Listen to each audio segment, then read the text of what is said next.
દેશમાં under water ટુરિઝમનું hub બનશે દ્વારકા. દ્વારકામાં ડેવલપ કરાશે અંડર વોટર ટુરિઝમ. ગુજરાત સરકારે મઝગાંવ ડોક સાથે MOU કર્યા છે. 2024 દિવાળી સુધીમાં આ પ્રોજેક્ટને કાર્યરત કરવાનો લક્ષ્યાંક છે.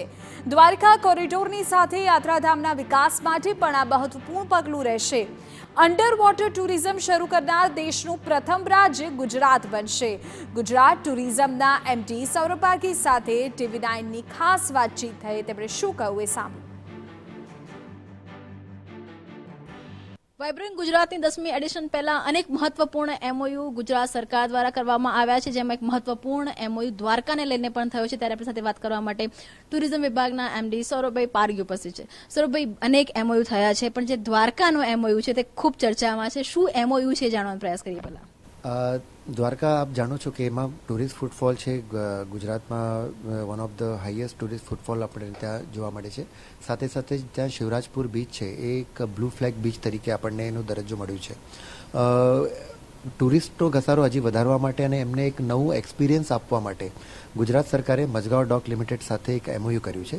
એમાં અમે જે પણ પ્રવાસીઓ આપણા વિસ્તારમાં વિઝિટ કરવાના છે એમને એક સબમરીનથી 101 મીટર અંદર લઈ જઈને ત્યાંની જે અંદરની જીવસૃષ્ટિ છે અને ત્યાંનું જે એરિયા છે એ બધું અમે બતાડવા માગીએ છીએ. એક નવું એક્સપિરિયન્સ એમને આપવા માગીએ છીએ. જ્યારથી આ MOU થયું છે, એક વાત એ પણ આવી રહી છે કે જે દ્વારકા ડૂબી ગઈ હતી, કૃષ્ણના સમયમાં જે દ્વારકા ડૂબી ગઈ હતી, એ બતાવવામાં આવશે. તો એકચ્યુઅલી એ વાત છે કે પછી એક આ ટુરિઝમનો એક્સપિરિયન્સ છે? નહીં, એ ફક્ત એક ટુરિઝમ એક્સપિરિયન્સ તરીકે અમે ડેવલપ કરી રહ્યા છીએ. જે સબમર્જ દ્વારકા જેને કહીએ છીએ, એક એ આર્કોલોજીકલ અને એનો એક વિષય છે. અમે ફક્ત અત્યારે જે ફોકસ અમારું છે એક ટુરિસ્ટને એક નવો એક્સપિરિયન્સ આપવા માટેનું એક આખો એક પ્રયાસ છે. ખૂબ ટફ હોય છે સર, અંડર વોટર આખું કોઈ પણ આખી સાઇટ ડેવલપ કરવી. તો આ લગભગ ગુજરાતમાં પહેલી વખતે થઈ રહ્યું હશે જો આકાર પામશે તો કેવા પ્રકારના એની પહેલાના રિસર્ચ થયા છે, કોની સાથે ટાઈઅપ છે અને કેટલો ટાઈમ સ્પેન છે તે નક્કી કરવામાં આવ્યો છે?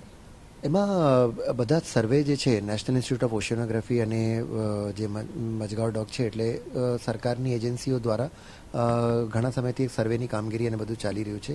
અંતે એક રિપોર્ટ અને રિસર્ચના અંતે એક ફિઝિબિલિટી જોઈને જ આપણે બધું કર્યું છે. અંડર વોટર આપણે કંઈક વિકસિત કરવા નથી જઈ રહ્યા. એટલે એમની જે નેચરલ જોગ્રાફિકલ લોકેશન્સ છે એ આપણે ફક્ત એક સબમરીનના માધ્યમથી લોકોને એક બતાવવામાં અમે રસ છે ને, એટલે એ રીતે અમે બતાવીએ છીએ. જ્યારથી આ MOUની વાત થઈ છે ત્યારથી બી લોકોમાં એક પ્રકારનું એક્સાઇટમેન્ટ જોવા મળી રહ્યું છે. તો ક્યાં સુધીમાં ગુજરાતના લોકો અથવા ગુજરાતમાં આવતા જે પ્રવાસીઓ છે તે આનો લાભ લઈ શકશે? એક્ઝેક્ટ ક્યાં સુધીમાં આકાર પામશે? કઈ જગ્યા હશે? એક અમે જે ટ્રાય કરીએ છીએ દ્વારકા શિવરાજપુર જે બીચ છે એની ઓફ ધ બીચમાં, અને અમે એક્સપેક્ટ કરીએ છીએ કે નેક્સ્ટ યરના એન્ડ સુધીમાં this will be fully functional. Total કેટલું બજેટ અથવા તો આની અંદર એક્સપાન્શન થશે? આમાં બજેટ અત્યારે શું છે કે ઇઝ વેરી પ્રિલિમિનરી સ્ટેજ છે, એટલે ફક્ત એક અન્ડરસ્ટેન્ડિંગ થયું છે. એન્ડ જેમ જેમ આપણે ડિટેલ્સ એમાં વર્કઆઉટ કરશું એટલે એક બજેટ ત્યારે ફાઇનલ કરશું. એટલે એવું કહી શકાય કે અત્યારે આપણે 2023ના યર એન્ડમાં છીએ, 2024ના યર એન્ડમાં ત્યાં સેલિબ્રેશન થઈ શકે છે? બિલકુલ થઈ શકશે.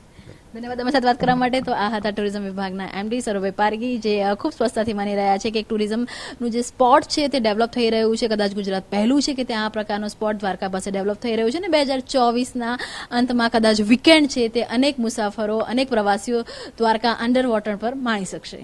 કેમેરામેન નવ સાથે કિંજલ મિશ્રા, TV9.